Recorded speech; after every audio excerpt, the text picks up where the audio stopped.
Guys, commerce विषय की कक्षा में आपका एक बार पुनः स्वागत है। कॉमर्स विषय के अंतर्गत आज का जो हमारा टॉपिक है वो है चेक को भरते समय हमें क्या-क्या सावधानियां बरतनी चाहिए। कॉमर्स विषय से संबंधित कोई भी वीडियो देखने के लिए आप ऊपर आई बटन पर क्लिक करके कॉमर्स विषय से संबंधित वीडियो देख सकते हैं या फिर डिस्क्रिप्शन बॉक्स में दिए गए लिंक पर क्लिक करके आप कॉमर्स विषय से संबंधित वीडियो देख सकते हैं। तो विदाउट वेस्टिंग टाइम चलिए शुरू करते हैं आज का प्रेजेंटेशन। इस समय ध्यान देने योग्य बातें, जिसे हम अंग्रेजी में कहते हैं points to be remember while writing a cheque. इसको इस ढंग से समझाने की कोशिश करता हूं मैं। चेक लिखते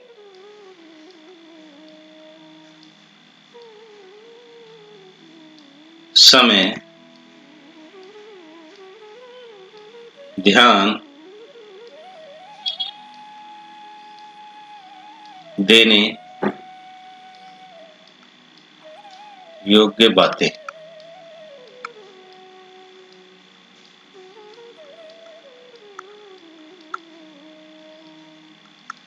चेक लिखते समय मुख्यतः 5 बातों का ध्यान रखना चाहिए। नंबर 1, दिनांक।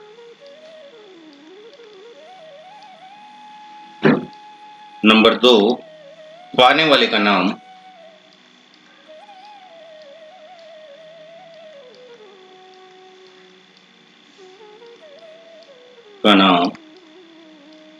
और नंबर 3, चेक की राशि। चेक की राशि।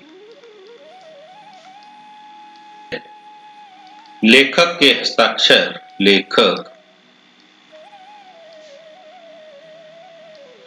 के हस्ताक्षर।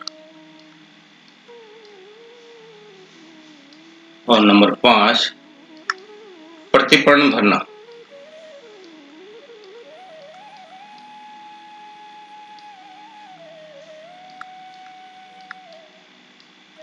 का जो हमारा शिक्षण है इन 5 पॉइंट पर आधारित है। दिनांक, पाने वाले का नाम, चेक की राशि, लेखक के हस्ताक्षर और प्रतिपूर्ण भरना। चेक लिखते समय ध्यान देने योग्य बातें। नंबर 1, दिनांक। नंबर 2, पाने वाले का नाम। नंबर 3, चेक की राशि। और नंबर 4, लेखक के हस्ताक्षर।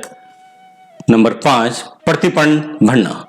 ये 5 मुख्य बातें हैं जो चेक भरते समय किसी भी लेखक को ध्यान में रखनी चाहिए। चलिए आगे चलते हैं। दिनांक।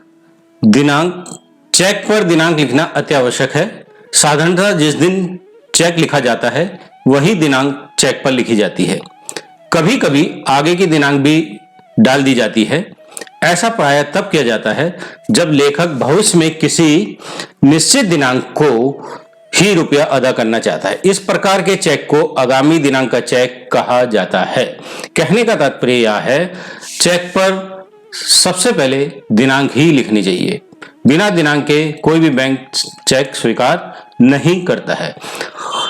साधारणतः जिस दिन चेक लिखा जाता है उसी दिन की दिनांक उस पर लिखनी चाहिए, लेकिन कभी कभी क्या होता है आगामी दिनांक भी लिखी जाती है, जिसे हम पोस्ट डेटेड चेक भी कहते हैं। तो चेक के लिखना पर दिनांक लिखना बहुत ही आवश्यक है, बहुत जरूरी है। इसके बिना बैंक भुगतान नहीं करता है। तो चेक लिखते समय हमें सावधानी पूर्वक दिनांक लिख देनी चाहिए।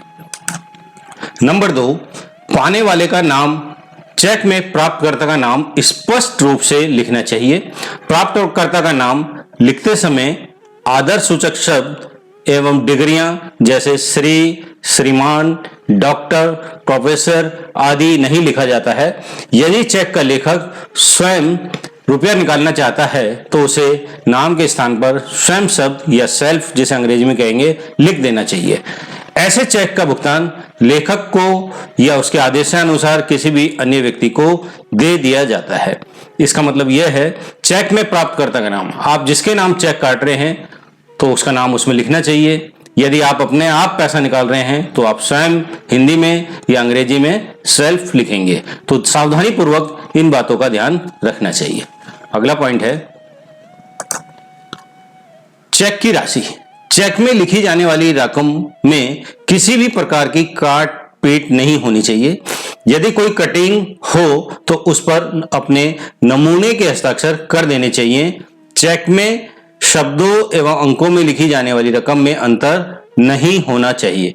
शब्दों में रकम लिखने के पश्चात केवल शब्द का प्रयोग अवश्य करना चाहिए। कहने का मतलब यह है कि चेक पर लिखी जाने वाली रकम में किसी भी प्रकार की काट-छांट नहीं करनी चाहिए। यदि गलती से कहीं कोई कटिंग हो जाती है तो वहां पर छोटे से इनिशियल सिग्नेचर लेखक को कर देने चाहिए, तो वो बैंक उस चेक को स्वीकार कर लेता है। यदि कटिंग हो गई है और उस पर हमने अपने इनिशियल सिग्नेचर नहीं किए हैं तो बैंक ऐसे चेक को स्वीकार नहीं करता है और उसका भुगतान नहीं होगा। चेक में शब्दों एवं अंकों में अंतर नहीं होना चाहिए। जो धनराशि आपने शब्दों में लिखी है वही अंकों में भी होनी चाहिए। लास्ट में अंकों के बाद एक ऑब्लिक का निशान और डैश करके लाइन खींच देनी चाहिए, जिससे कि अंकों में फेरबदल नहीं हो सकती और शब्दों में केवल शब्द का प्रयोग अवश्य करना चाहिए। अगला पॉइंट है नंबर 4, लेखक के हस्ताक्षर। चेक पर लेखक के हस्ताक्षर होना आवश्यक है।